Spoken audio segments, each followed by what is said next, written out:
They thought their mother was weak, but she was deadly silent.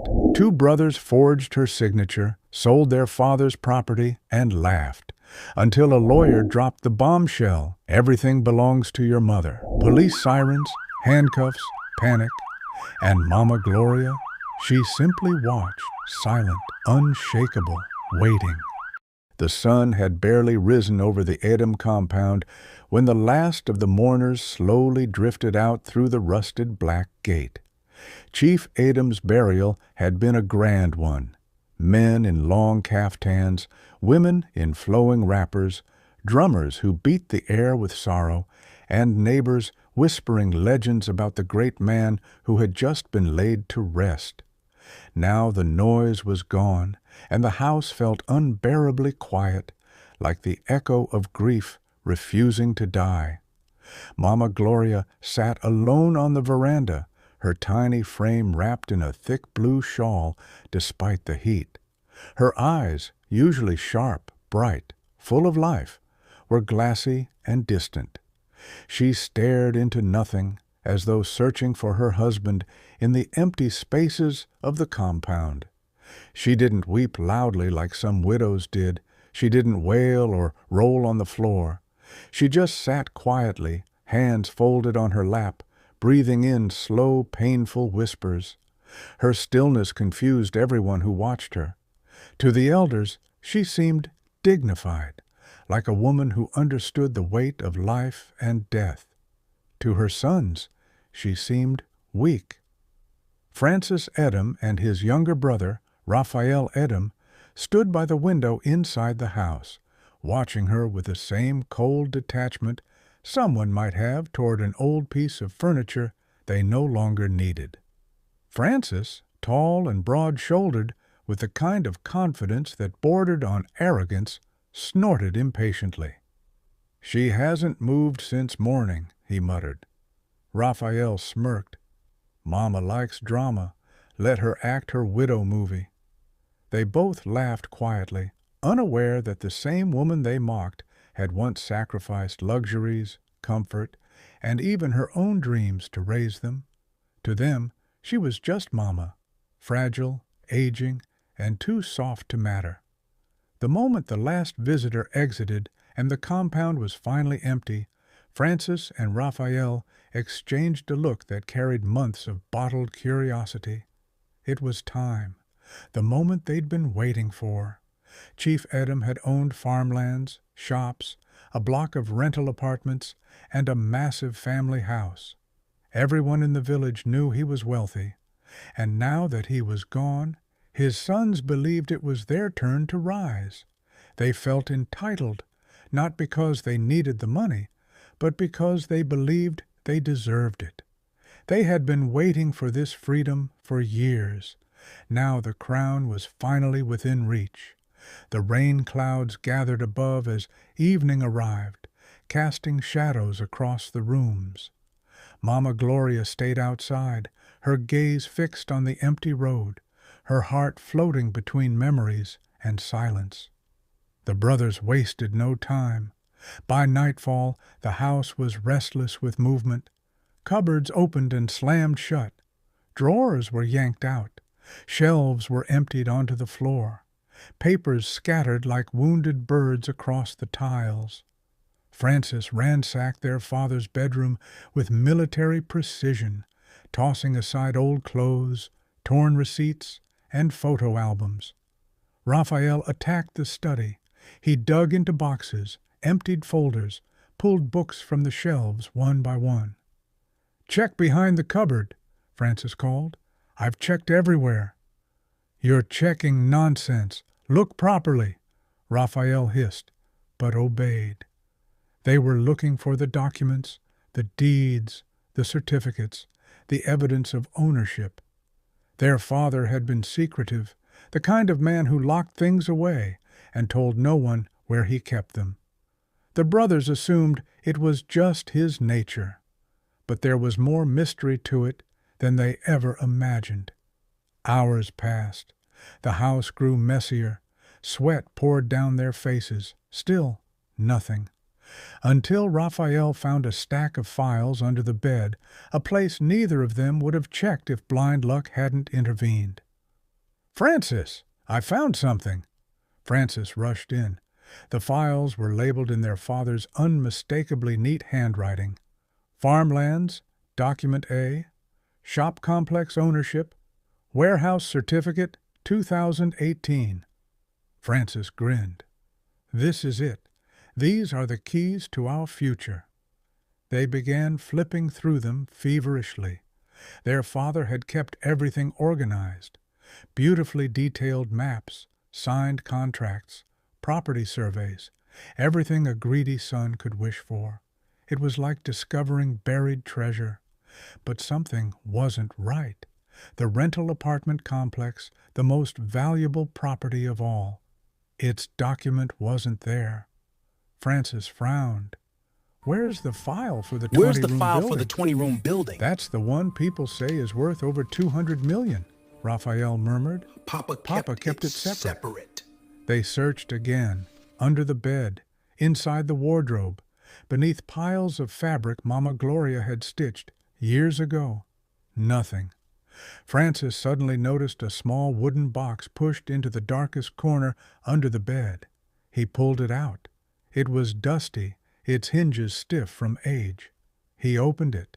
Inside were letters, old photographs, and a stack of sealed envelopes arranged carefully. He tossed the letters aside, but then saw something that made him stop. A file was missing from the arranged sequence, and behind that empty space lay a small brown envelope. Raphael leaned closer. "Bring it out." Francis lifted the envelope gently. It looked older than the rest, sealed with an unfamiliar wax stamp. On it, written in their father's handwriting, were the words, "To be opened only by the family upon my death." The air changed instantly. The room felt colder. A strange heaviness settled between them. Raphael swallowed. "What do you think is inside?" Francis stared at the envelope, feeling a brief flicker of uncertainty. Their father was a man of secrets, a man known to hide warnings inside blessings and truths inside mysteries. He knew his sons. He knew their minds. Was this envelope a message, a confession, a warning, a trap? Francis's fingers twitched. "Let's open it," Raphael whispered, but Francis hesitated, not because of fear, because of pride. "What do we need this for?" he muttered. "It's probably one long speech or one of Papa's lectures about life." Raphael chuckled nervously. "True, Papa liked talking too much." "We already have the documents we need," Francis said. "We'll find the last file later." He tossed the envelope to the side of the bed. It landed softly, untouched, unopened, unrespected. The brothers returned to the pile of documents with renewed greed. They never once looked back at the envelope again. If they had paused for even a second, if they had thought deeper, if they had remembered the kind of man their father was, maybe they would have opened it. Maybe their lives would have gone differently. But greed makes men blind, and pride makes them deaf. And so the envelope remained hidden in plain sight, a sleeping lion waiting to roar. Later that night, after hours of sorting and whispering, Raphael leaned in close to his brother. "Mama's old," he began in a hushed tone, glancing toward the veranda where she still sat motionless. "She doesn't need all these properties." Francis nodded slowly, eyes dark with ambition. Raphael continued, "Once we sell the big house and the farmlands, we can force her to stay with Uncle UDEMY, or anywhere. She'll manage." Francis leaned back and smiled, a cold smile, the kind of smile born from greed and impatience. "You're right," he said. "This place is too big for her, and besides—" His voice dropped. "Mama won't even know what papers we're signing. She barely understands English." Raphael laughed softly, shaking his head.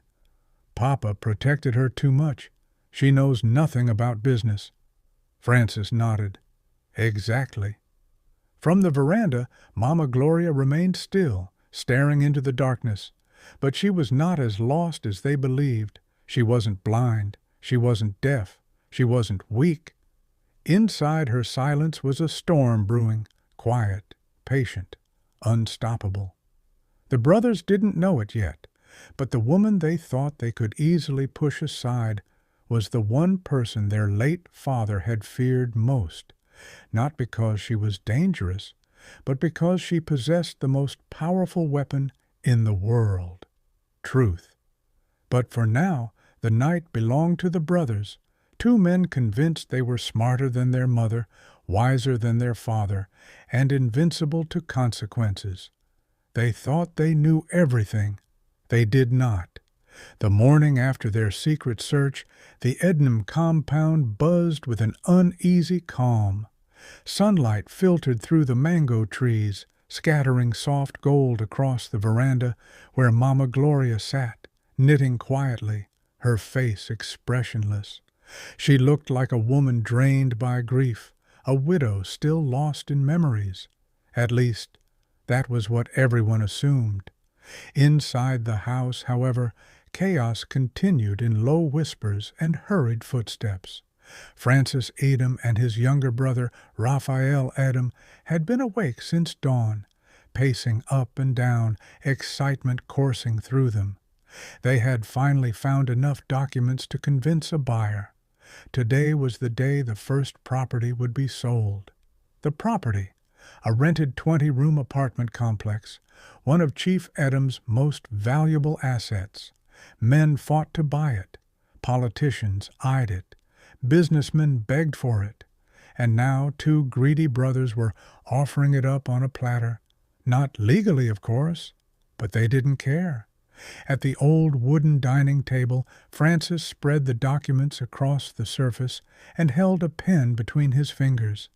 His heart beat with a thrill he hadn't felt in years. Raphael stood behind him, hands trembling slightly. "Are you sure you can forge it well?" Raphael asked. Francis scoffed. "I've been signing Papa's name on school letters since we were children. Mama's signature is even easier." He dipped the pen in ink, flattened the papers, and carefully traced the shape of their mother's name, Gloria Edam. The letters curled beautifully, almost perfect. He added her usual dot at the end. Fraud, dishonesty, deception. But to them, it was simply strategy. Raphael inhaled deeply. "This is it. Once we sell the apartment, we'll have enough money to move to the city. No more suffering." Francis smirked. "Mama won't even notice it's gone." They folded the papers and tucked them into a brown envelope. Today, they would meet the buyer. The buyer, a wealthy businessman named Mr. O'Corey, sat in the living room waiting. He wore a crisp white caftan, expensive wristwatch, and the confident smile of a man who loved good deals. "Francis Raphael," he greeted warmly, "your late father was a good man. May his soul rest in peace." "Amen," the brothers chorused. "So," Mr. O'Corey continued, "are you ready to finalize the sale?" Francis nodded. "Yes, sir. We have the documents." He handed over the envelope proudly. Mr. O'Corey scanned the pages carefully, his eyes moving like a hawk. Then he nodded with satisfaction. "Everything looks complete. And your mother signed?" Francis smiled. "Yes, she gave her full approval." Raphael quickly added, "She's even thinking of downsizing. The houses are too much for her." The buyer chuckled. "Ah, widows. They always want something smaller." He wrote out a check, an amount bigger than the brothers had ever seen at once. "Congratulations," he said.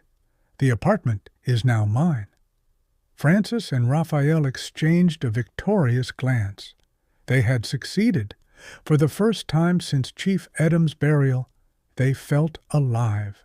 By noon, the brothers were in town, celebrating their new wealth like kings. They bought expensive drinks, designer shirts, shiny belts, and gold chains. They splurged on new shoes and perfume. They were seen with two young ladies whose laughter echoed down the street. Raphael boasted loudly, "My father owned half this village. Now everything belongs to us." Francis raised his glass.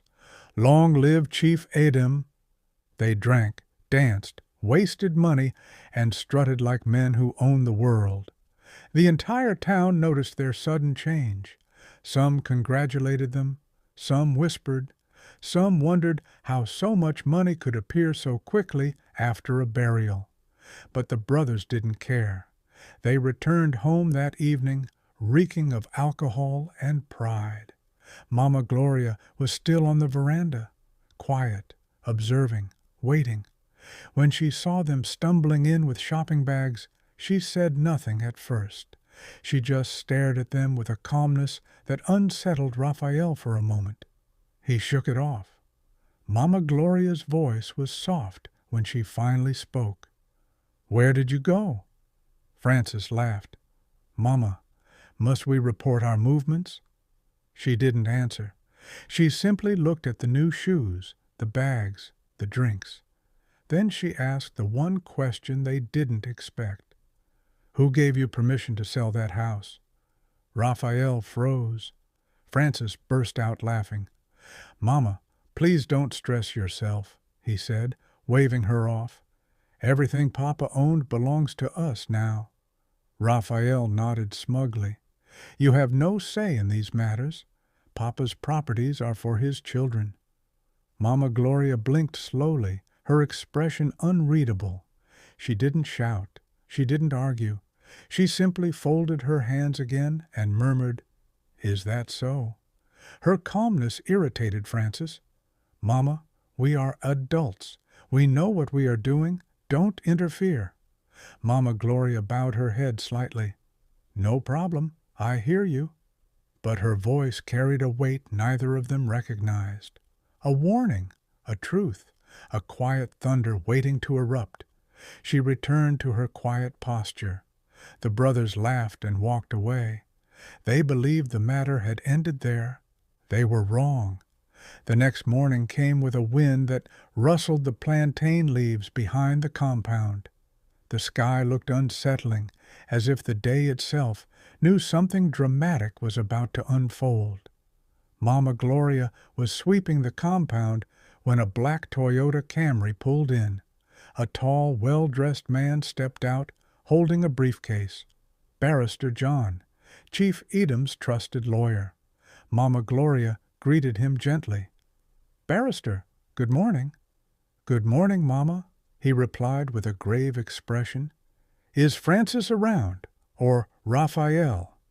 She pointed toward the boys' room. "They are inside." Barrister John nodded and went in. The brothers were at the dining table, counting their remaining money for the third time, planning how to invest, how to expand, how to enjoy. They looked up when the barrister entered. "Barrister John!" Francis exclaimed. "Long time." Raphael smirked. "Hope you're here to give us more good news." The barrister didn't smile. In fact, he wore the expression of a man carrying a heavy truth. "Gentlemen," he began slowly, "I came because I heard you sold one of the properties yesterday." Francis and Raphael stiffened. Raphael swallowed. "Is that a problem?" The barrister placed his briefcase on the table. "Who authorized the sale?" The brothers exchanged a quick glance. Francis frowned slightly. "Barrister, what kind of question is that? You know Papa's properties belong to us." "Exactly," Raphael added. "We don't need authorization. We are his sons." The barrister gave a slow, knowing smile, and then silence. It was the kind of silence that made the hairs on the back of the neck rise. "Gentlemen," he said finally, "I'm afraid you don't understand." The brothers leaned forward. "What do you mean?" Francis asked. The barrister opened his briefcase, removed a thick document folder, and placed it on the table. "This," he said quietly, "is the final property register updated by your father 3 years before he died." The brothers stared blankly. Raphael asked in confusion, "Updated to what?" The barrister inhaled deeply. "All the properties, every house, every land, every shop, were transferred 3 years before your father died." A chill swept across the room. Their hearts thudded. Their minds raced. Francis's brows furrowed. "Transferred to whom?" The barrister turned slowly toward the veranda. Mama Gloria was sitting there, quiet, calm, almost invisible. The barrister looked back at the brothers. "Transferred to your mother," he said. "She is the sole owner of everything." The world fell silent. Francis's face drained of color. "What?" Raphael's mouth hung open. "That can't be true." The barrister nodded. "Your father and I handled the paperwork privately.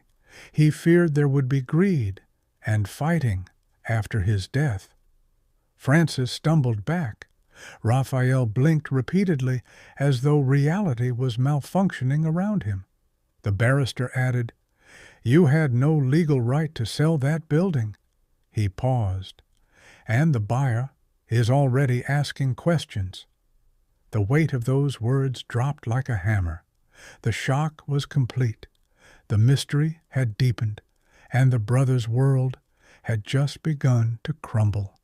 Night crept over the Edom compound like a dark shawl. The wind carried a strange stillness, one that made the trees sway slowly as though whispering warnings. Inside the house, however, chaos brewed. Francis Edom and his brother, Raphael Edom, were not sleeping. They couldn't sleep. The revelation from Barrister John had shattered their confidence, their pride, and their illusions of ownership.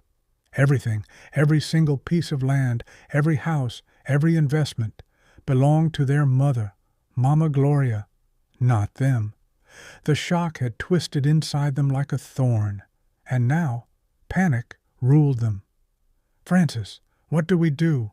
Raphael whispered, his voice shaking. "If the buyer starts making trouble—" "Shut up!" Francis snapped, pacing like a trapped animal. His chest rose and fell fast. "We need to confirm. Something is not right. Papa cannot just give everything to Mama without telling us." Raphael rubbed his sweaty palms on his trousers. "Barrister John wouldn't lie." "Lawyers lie all the time," Francis spat back, "and Papa was not stupid. He loved us." The words hung in the room like smoke. Somewhere in the house, a wooden door creaked faintly. Mama Gloria was walking slowly to her room. The sound made Raphael shiver. They waited until she was safely inside before Francis leaned close and whispered, "We're searching the house again, thoroughly. There must be something we missed." Raphael nodded reluctantly, and so, just past midnight, they began. The house echoed with the sounds of drawers being yanked open, papers being scattered, cabinet doors slamming. Their late father's scent, old books, tobacco, aftershave, seemed to linger heavily, haunting them with every move. They tore through shelves, opened every old chest, upturned boxes, rummaged through cupboards. Nothing new, nothing helpful, nothing that explained why their father had betrayed them by giving everything to Mama Gloria. Francis kicked a wooden stool so hard it toppled. "This is rubbish. Where is the original property file, the main one?" Raphael's mind was spinning. "Francis, maybe Papa really—" "Don't say it!" Francis roared. "Papa would never—" But his voice cracked slightly. Raphael swallowed. "There's still one place we haven't checked. The shelf in the sitting room, the one with the missing file." Francis paused. His eyes narrowed. The brown envelope, the one labeled to be opened only by the family upon my death. They had seen it, they had ignored it, and now it felt like that envelope was the ghost of their father calling them. They rushed toward the living room. The lamp on the table cast a dim glow over the shelf. The brown envelope sat exactly where it had been weeks ago, untouched, patient, waiting like a judge ready to deliver a verdict. Francis reached for it with trembling hands. "Open it," Raphael whispered. Francis tore the flap open and pulled out a single folded letter written in their father's familiar handwriting, thick strokes, bold lines. The air grew still. He unfolded it and began to read. The words struck like thunder. "Your mother sacrificed her youth and dreams for this family. Every property you see stands on her sweat." Raphael blinked in disbelief. Francis continued reading aloud, his voice unsteady. "I have returned ownership to its rightful owner?" A long silence. Raphael took a step back, clutching his chest. "No, no, that can't be true." Francis swallowed hard, then read the final lines. "If you dishonor her, you dishonor me." His hand trembled, his jaw tightened. Then his face twisted with uncontrollable rage.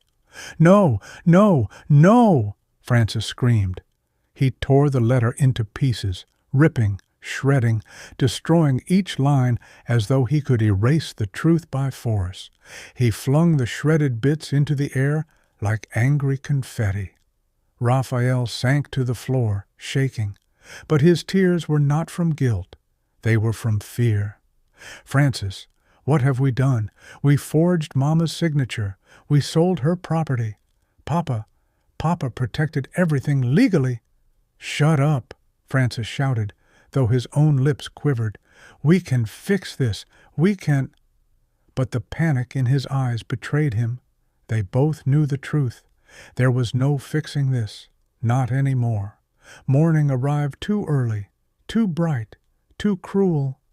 Mama Gloria was outside sweeping the front of the compound, her wrapper tied tightly around her waist, her movements calm and steady. She hummed a soft hymn under her breath, a melody that had soothed her through years of toil, sacrifice, worry, and heartbreak. It was the sound of a mother trying to remain whole. The brothers stayed inside, whispering, pacing, sweating. Then they heard it. A car, then another, then two loud knocks at the gate. Raphael froze. Francis, that's the police. I can hear the belt buckle sound. Francis, they are wearing boots. Oh God, oh God." Francis clenched his fists so tightly his knuckles turned white. "No one is arresting us," he insisted, though his voice trembled. But fate had already written the next chapter. Mama Gloria opened the gate gently. Two uniformed policemen stepped in, followed by Barrister John holding a file. "Good morning, Mama," he said respectfully. "Welcome, my son," she replied quietly. Raphael whimpered, "Francis, we're finished." The policeman walked past Mama Gloria toward the house. They knocked on the door firmly. "Francis Edom, Raphael Edom, you are under investigation for fraudulent sale of property, forgery, and illegal transfer of ownership." The words hit them like bullets. Raphael grabbed a chair for support. "Jesu, Jesu." Francis clenched his jaw, trying to look strong. "This is a misunderstanding. We can explain." One of the officers stepped forward. "You will explain at the station." Francis turned sharply toward the veranda as if his mother could save him. "Mama," he shouted, "you called the police on your own children?" Mama Gloria walked slowly to the doorway. Her expression was not angry. It was tired, worn, heartbroken. Her eyes glistened with tears she refused to let fall. "I didn't call anyone," she said softly. "Your father did, by the laws he put in place." The words sank deep.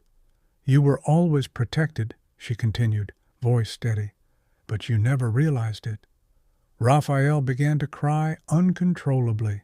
Francis's throat tightened, but there was no more time. The officers stepped forward. "Please, stand up. Put your hands behind your back." Raphael collapsed to his knees. "Please, please, we didn't mean to. Mama, help us." Francis struggled as the officers tried to handcuff him. "No, don't touch me. Mama, Mama." His voice echoed through the compound, raw and desperate. Mama Gloria covered her mouth, tears finally slipping down her cheeks. She had no power to stop what was happening. The law her husband established had taken its course, and she was powerless against it. The officers lifted Raphael, whose legs nearly gave out. They cuffed him gently, knowing he wasn't resisting. Francis fought until he had no strength left, his voice hoarse from screaming. "Mama, they will finish us. Mama, please." But Mama Gloria could only whisper, "My sons, I warned you with every silence I kept, but you never listened." The brothers were escorted toward the police van, their heads bowed, their hearts shattered, their pride crushed. Francis fought until the last moment, twisting, pulling, screaming her name like a wounded animal. "Mama, please, Mama, don't let them take us." Raphael sobbed uncontrollably, unable to stand without support. Mama Gloria stepped forward, holding the side of the gate for balance. Her whole body trembled. She wanted to run to them. She wanted to hold them. She wanted to beg the officers to stop. But she also knew some consequences were too heavy to shield them from. She watched as the doors of the police van closed, as the engine started, as her sons, her children, her babies were driven away. Tears rolled silently down her cheeks, not from anger, not from triumph, but from a grief deeper than words, a grief only a mother could understand. The compound was unusually quiet that evening. The sun was sinking behind the tall palm trees, casting long shadows across the yard. Villagers gathered in clusters, some standing under the mango tree, others leaning on the mud brick fence. Everyone had heard the news.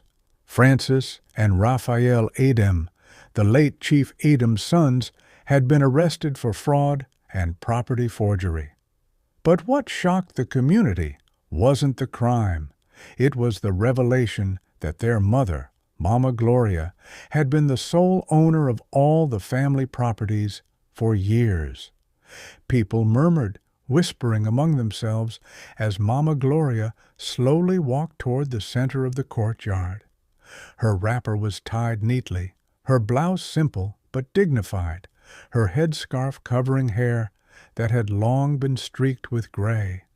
Yet there was something regal in her posture, something the villagers were only now beginning to recognize.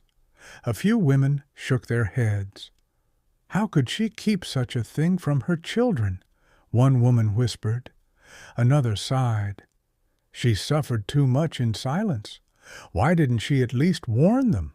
Let them know?" Mama Gloria sat gently on a wooden stool. Her face was calm, but the lines around her eyes told stories of sleepless nights, heartbreak, and sacrifices no one had ever witnessed. She looked up at the villagers, her eyes soft, yet filled with a kind of wisdom that silenced even the gossiping youths nearby. It was then that the questions began. "Why didn't you speak, Mama? Why hide the truth? Why let them treat you like a stranger in your own home?" Mama Gloria breathed in slowly, her chest rising and falling with a quiet heaviness. For a moment she said nothing. The silence stretched but did not break. Everyone stood still, waiting. Finally her voice emerged, low, steady, almost fragile, but inside it was an ocean of strength. I kept quiet, she began, because not every truth should be spoken in anger, and not every battle should be fought with shouting. A few villagers exchanged glances. The quiet around her deepened. She continued, each word measured, carefully chosen. If I told them I owned the properties, they would never learn respect. If I fought them with words, they would rebel. If I threatened them, they would run farther away. If I exposed the truth too soon, it would destroy them. Her fingers tightened around her wrapper. So I waited, silently, patiently, for life to teach the lesson I could not teach with my voice. A murmur rippled through the crowd, not of judgment this time, but of understanding. At that moment, Barrister John stepped forward from where he had been standing under the mango tree. He was dressed in a simple shirt and dark trousers, his briefcase hanging at his side. He removed his glasses, wiped them, and addressed the villagers. Chief Edom, before his passing, came to my office many times, Barrister John said. He knew his sons, he loved them, but he knew their hearts were easily swayed by greed and pride. The barrister's expression softened as he looked at Mama Gloria. He transferred all his properties to his wife because he feared what would happen if the boys inherited everything outright. He wanted to protect her, and he wanted to protect the legacy he spent his life building. A collective gasp went around the compound. Some nodded slowly. Others looked down, ashamed of the way they had once pitied her. Mama Gloria bowed her head, her eyes glistening with unshed tears. Barrister John continued, everything he did out of love, and he trusted that his wife would make the right choices when the time came. Mama Gloria closed her eyes briefly, remembering her husband's last days, how he gripped her hand with trembling fingers, how he whispered, "Take care of them, Gloria, even when they wound you, even when they forget who you are." But children forget easily. The villagers began to disperse in thoughtful silence. Some walked home with heavy hearts, others shook their heads in remorse, and a few remained standing nearby, watching the woman they had misunderstood for years.